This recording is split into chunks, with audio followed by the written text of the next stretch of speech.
नमस्कार दोस्तों, मेरा नाम है सचिन और आज मैं फिर लेकर आ गया हूँ आपके लिए एक नई वीडियो। तो दोस्तों ये मेरा एक छोटा सा इंट्रोडक्शन है। तो दोस्तों आज हम बात करने वाले हैं कि हेल्थ इंश्योरेंस इतना महंगा क्यों होता जा रहा है और क्या कारण है कि जो ये महंगा होता जा रहा है।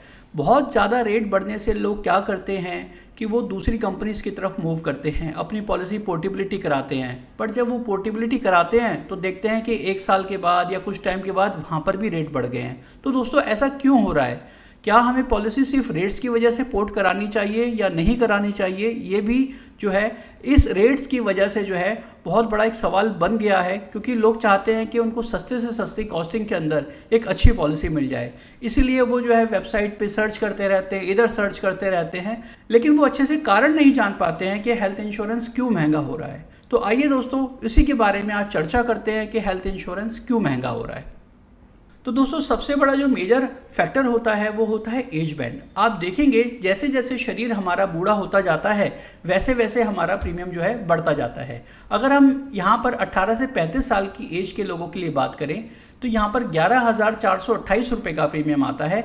मैंने यहाँ पर एक 10 लाख रुपए की पॉलिसी का एग्जाम्पल लिया है जिसके अंदर मैंने जीएसटी इंक्लूड किया हुआ है और ये प्लान है एसबीआई का सुपर हेल्थ एलीट प्लान। इसका मैंने एग्जाम्पल लिया हुआ है रेट चार्ट का। अगर आप देखेंगे कि 36 से 45 साल के अंदर वही प्रीमियम 11,000 वाला बढ़कर 14,732 रुपये हो जाता है, यानी हमारा 28% के लगभग प्रीमियम इंक्रीज हो गया। इसी तरीके से आप नेक्स्ट स्लैब में आएंगे यानी 40 से 50 साल की उम्र में आएंगे तो आपका प्रीमियम यहाँ पे 52% बढ़ जाएगा। इसी तरीके से आप धीरे धीरे आगे चलते रहेंगे तो ये प्रीमियम आपका 2 लाख रुपए से ऊपर का भी हो जाएगा। और आप देख सकते हैं कि किस परसेंटेज में ये इंक्रीज होता जा रहा है। मतलब इंश्योरेंस कंपनीज का ये मानना है कि जितना आप यंग एज में लेंगे उतना प्रीमियम सस्ता पड़ेगा, लेकिन जैसे जैसे आपका शरीर बूढ़ा होता जाएगा तो वैसे वैसे आपको बीमारियां जल्दी लग सकती हैं या ज़्यादा लग सकती हैं। उसी के अकॉर्डिंग जो है इंश्योरेंस कंपनियां प्रीमियम चार्ज करती हैं और यही एक फैक्टर है जो कि सबसे बड़ा फैक्टर माना जाता है कि जैसे जैसे आपकी एज बढ़ेगी वैसे वैसे आपका प्रीमियम बढ़ता जाएगा। दूसरा जो सबसे बड़ा कारण है दोस्तों वो है मेडिकल इन्फ्लेशन, यानी जो भी मेडिकल के खर्चे हैं उनकी महंगाई दर बढ़ती जा रही है। ये मैंने एक आपको जो है न्यूज़पेपर की कटिंग लगाकर दी है। इसके अंदर अगर आप पढ़ेंगे कि मेडिकल इन्फ्लेशन जो है इंडिया के अंदर 14% से भी ज़्यादा जो है वो बढ़ गया है। अगर आप देखेंगे कि पहले जो अस्पतालों के खर्चे हुआ करते थे वो कम हुआ करते थे, लेकिन अब क्या है वो बढ़ रहे हैं। कितनी स्पीड से? 14% के हिसाब से ये रिपोर्ट कह रही है। लेकिन अगर आप टेक्निकली देखेंगे तो कोई भी सर्जरी जो आप पिछले साल कराते थे वो 1 लाख रुपए की होती थी, या कोई भी आप ऐसा ट्रीटमेंट लेते थे जो लाख रुपए में हो जाता था, आज वो 1.25 लाख रुपए में या 1,20,000 रुपए में पहुंच रहा है। इसी तरीके से डॉक्टर्स की भी फीस अगर आप देखेंगे, जहां पर किसी स्पेशलिस्ट की फीस 1,000 रुपए हुआ करती थी तो वो 1 साल के बाद आपको 1,200 रुपए या 1,300 रुपए देखने को मिलेगी। तो दोस्तों ये भी एक सबसे बड़ा कारण है कि जो मेडिकल इन्फ्लेशन है इससे इंश्योरेंस कंपनीज को जो है लॉसेस बढ़ गए हैं, यानी जो क्लेम्स पहले कम आते थे अब वो ज़्यादा आने लगे हैं।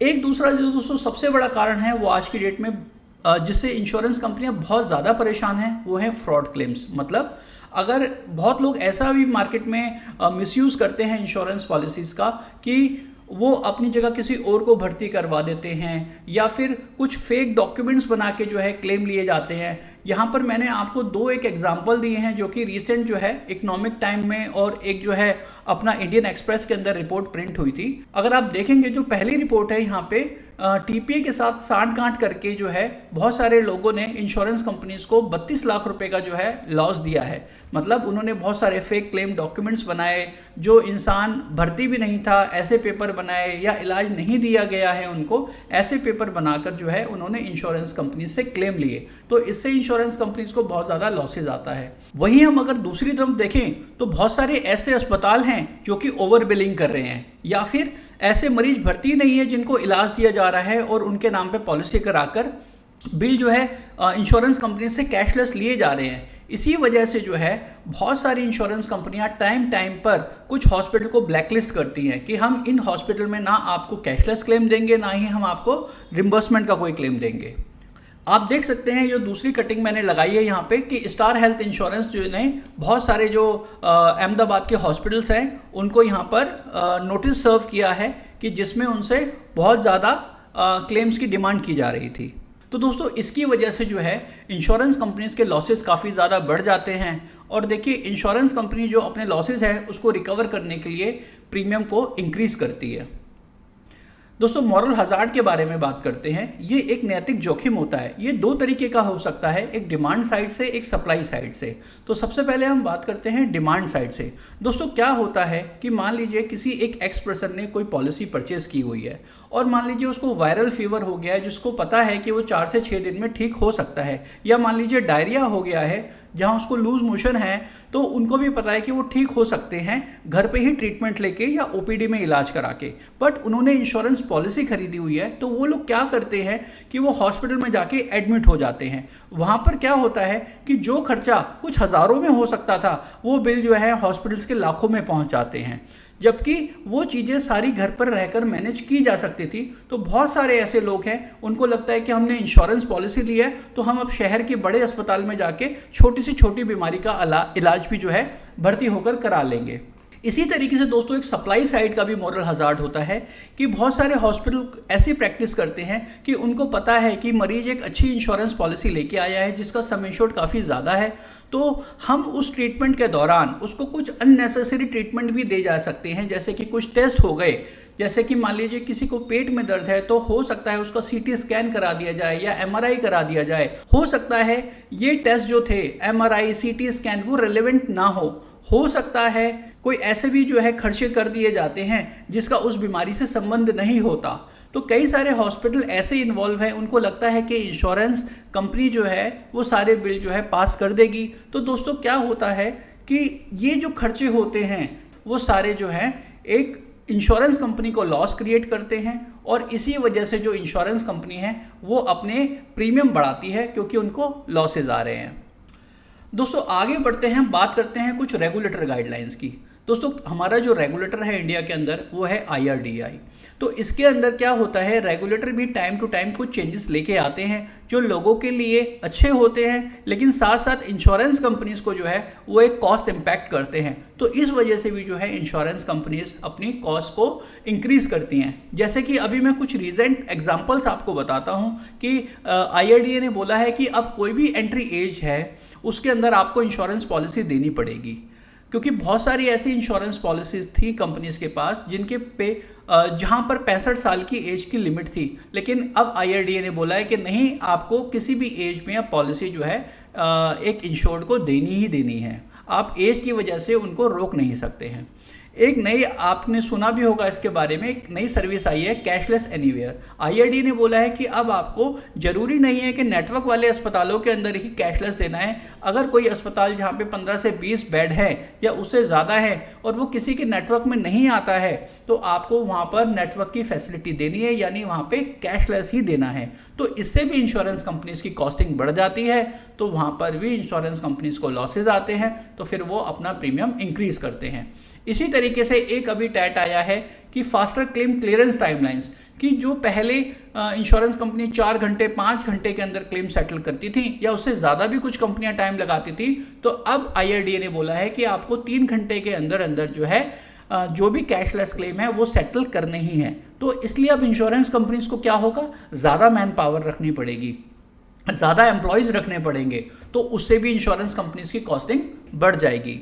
साथ ही साथ IRDAI ने एक नया और रूल लगाया है कि जो पहले 4 साल के वेटिंग पीरियड हुआ करते थे किसी भी पहले की बीमारी से, तो अब वो जो वेटिंग पीरियड है आपको इंश्योरेंस कंपनी को घटाकर 3 साल कर देने हैं। मतलब अगर मान लीजिए किसी को BP या शुगर था तो पहले 4 साल के बाद कंपनी को वहाँ पे क्लेम पे करने थे, लेकिन अब इंश्योरेंस कंपनीज को वहाँ पे वो 3 साल के बाद भी उनसे रिलेटेड क्लेम पे करने पड़ेंगे। तो इंश्योरेंस कंपनीज की कॉस्टिंग यहाँ पे इंक्रीज हो जाती है। ऐसे ही हम बात करें मोरेटोरियम पीरियड की। दोस्तों ये एक ऐसा पीरियड होता है कि जहां पर आपने कोई चीज़ हाइड करी थी या बताना भूल गए थे, तो इंश्योरेंस कंपनीज पहले बाउंड थी कि उनको 8 साल के बाद उस चीज़ के लिए क्लेम पे करना ही पड़ेगा, लेकिन अब वो घटाकर 5 साल कर दिया गया है। तो इससे भी इंश्योरेंस कंपनीज की जो कॉस्टिंग है वो इंक्रीज हो जाएगी। ऐसे ही अब मैंडेटरी कर दिया है कि हर इंश्योरेंस पॉलिसी के अंदर जो भी हेल्थ प्लान है उसमें आयुष ट्रीटमेंट जो है इंश्योरेंस कंपनीज को देना पड़ेगा। यानी पहले कुछ ही कंपनियां लेके आती थी कि जिसमें आयुर्वेदिक, यूनानी, होम्योपैथिक या सिद्धा ये ट्रीटमेंट दिए जा सकते थे, हॉस्पिटलाइजेशन के दौरान, बट अब वो हर इंश्योरेंस पॉलिसी को जो है हर कंपनी को देना पड़ेगा। तो दोस्तों इतनी सारी रेगुलेटर की गाइडलाइंस आती हैं, ये टाइम टाइम पर आती रहती हैं, तो इन सभी से इंश्योरेंस कंपनीज की कॉस्टिंग बढ़ जाती है, तो वो आपका प्रीमियम भी बढ़ा देती हैं। आगे बात करते हैं दोस्तों एक री इंश्योरेंस कॉस्ट के बारे में। दोस्तों सबसे पहले आपको ये समझना पड़ेगा कि री इंश्योरेंस कंपनी क्या होती है। तो दोस्तों मान लीजिए आप यहाँ पे इंडिविजुअल हैं जिन्होंने एक हेल्थ इंश्योरेंस लिया है, इसी तरीके से इंश्योरेंस कंपनी भी अपना आगे इंश्योरेंस कराती हैं। मतलब आपने इंश्योरेंस कंपनी को पैसे पे करे हैं, इसी तरीके से इंश्योरेंस कंपनी भी अपने आप को सिक्योर करने के लिए आगे अपना इंश्योरेंस एक री इंश्योरेंस कंपनी से कराती हैं। जैसे कि आपने सुना होगा स्विस री एक कंपनी है, जीआईसी री एक कंपनी है, म्यूनिक री एक कंपनी है। तो ये इंश्योरेंस कंपनियां इंश्योरेंस कंपनीज का इंश्योरेंस करती हैं। मतलब मान लीजिए आपने कोई 1 करोड़ रुपए की पॉलिसी खरीदी है, तो हो सकता है उसका 30% शेयर ही इंश्योरेंस कंपनी ने अपने पास रखा हो और 70% का जो रिस्क है वो इंश्योरेंस कंपनी ने री इंश्योरेंस कंपनी को ट्रांसफर कर दिया हो। मतलब इंश्योरेंस कंपनी ने भी अपना रिस्क दूसरी कंपनी के ऊपर ट्रांसफर कर दिया। तो यहाँ पर री इंश्योरेंस कंपनी की अगर प्राइसिंग चेंज होती है तो वो इंश्योरेंस कंपनी से भी ज़्यादा प्रीमियम वसूलेगी। तो ये भी एक इम्पैक्ट पड़ता है, क्योंकि कोविड के बाद हमने बहुत सारे इंश्योरेंस कंपनी को देखा है कि उन्होंने री इंश्योरेंस कंपनी को ज़्यादा प्रीमियम पे किया है, क्योंकि री इंश्योरेंस कंपनीज जो होती हैं ये वर्ल्ड वाइड काम करती हैं और इनको पूरे वर्ल्ड के अंदर बहुत ज़्यादा लॉसेस क्रिएट हुए, तो इन्होंने क्या किया, अपना प्रीमियम बढ़ा दिया। जब इन्होंने अपना प्रीमियम बढ़ाया तो इंश्योरेंस कंपनी से इन्होंने ज़्यादा प्रीमियम चार्ज किया। तो जब ज़्यादा प्रीमियम चार्ज इंश्योरेंस कंपनी से आया तो वो एंड यूज़र से, यानी आप लोगों से, इंडिविजुअल जो पॉलिसीज परचेज करके बैठे हुए लोग हैं, उनसे ज़्यादा प्रीमियम चार्ज करेगी। तो ये भी दोस्तों एक बहुत बड़ा मेजर इम्पैक्ट होता है कि री इंश्योरेंस कॉस्ट बढ़ने से भी आपका प्रीमियम इंक्रीज हो जाता है। कुछ और भी फैक्टर होते हैं दोस्तों, जैसे कि आप देखेंगे कि एडवांस ट्रीटमेंट कॉस्ट है। पहले की जो सर्जरियाँ होती थी वहाँ पर रोबोटिक सर्जरीज बहुत कम होती थी, लेकिन आजकल मेट्रो सिटीज़ के अंदर रोबोटिक सर्जरीज बहुत आम हो गई हैं। तो ये जो सर्जरीज होती हैं ये बहुत हाईली एडवांस होती है और इनके अंदर जो है बहुत ज़्यादा कॉस्ट आती है। मान लीजिए अगर आपने कोई एक नॉर्मल सर्जरी जो करवाई है उसकी कॉस्ट 1 लाख रुपए थी, तो अगर वो आप रोबोटिक सर्जरी कराएंगे तो वहाँ पे वो कॉस्ट बढ़ के 2.5 लाख रुपए हो जाएगी। तो इसकी वजह से भी इंश्योरेंस कंपनीज को काफ़ी कॉस्ट बियर करनी पड़ती है, इसलिए वो प्रीमियम यहाँ पे इंक्रीज करते हैं। इंक्रीज इलनेस रेशो, दोस्तों पहले जो बीमारियों की अगर आप बात करेंगे, बहुत ही रेयर कंडीशन में कैंसर्स, हार्ट अटैक हम लोग सुनते थे, लेकिन आज वो बहुत कॉमन होता जा रहा है। तो पहले की जो रेशोज़ होती थी और आज की रेशो में वो काफ़ी एक जंप आया है। इसकी वजह से इंश्योरेंस कंपनीज की कॉस्ट बढ़ रही है, तो जो अपनी कॉस्ट है वो आप लोगों से ही चार्ज करेंगे, इसलिए वो एक प्रीमियम बढ़ा रहे हैं। बहुत सारी कंपनीज हैं, आपने देखा होगा कि वो 10,000 स्टेप्स चलने पे इतना डिस्काउंट देते हैं, फ्री हेल्थ चेकअप देते हैं, डॉक्टर से ऑनलाइन कंसल्टेशन देते हैं, फ़ोन पे कंसल्टेशन दिलवाते हैं डॉक्टर से। तो बहुत सारी ऐसी चीज़ें हैं जिस पे इंश्योरेंस कंपनी को कॉस्ट पड़ती हैं। और दोस्तों कोई भी कंपनी जो है वो कॉस्ट हमेशा कस्टमर से ही चार्ज करती है, वो अपने पास से कभी भी नहीं पे करेगी। तो ये भी एक रीज़न है कि वो आपका इंश्योरेंस यहाँ पे महंगा हो रहा है। इसी तरीके से एडमिनिस्ट्रेशन एंड टेक्नोलॉजिकल एक्सपेंसेस भी होते हैं दोस्तों। जैसे मान लीजिए कोई भी एम्प्लॉय वहाँ पे काम कर रहे हैं तो उनको हर साल सैलरी इंक्रीमेंट चाहिए, कुछ लोगों को प्रमोशन चाहिए, तो उससे भी जो है एक कंपनी की कॉस्ट इंक्रीज़ होती है। इसी तरीके से बहुत सारी कंपनियों ने आजकल मोबाइल ऐप के ऊपर ही आपको सारा पॉलिसी का एक्सेस दे दिया है, उसमें आप क्लेम भी डाल सकते हैं, अपने पेपर भी अपलोड कर सकते हैं। तो इन चीज़ों की भी दोस्तों कॉस्टिंग होती है, जिसकी वजह से इंश्योरेंस कंपनीज की कॉस्ट बढ़ती है। दोस्तों आजकल ये देखा जा रहा है कि जो क्वालिटी हेल्थ केयर है उसमें बहुत ज़्यादा डिमांड बढ़ गई है।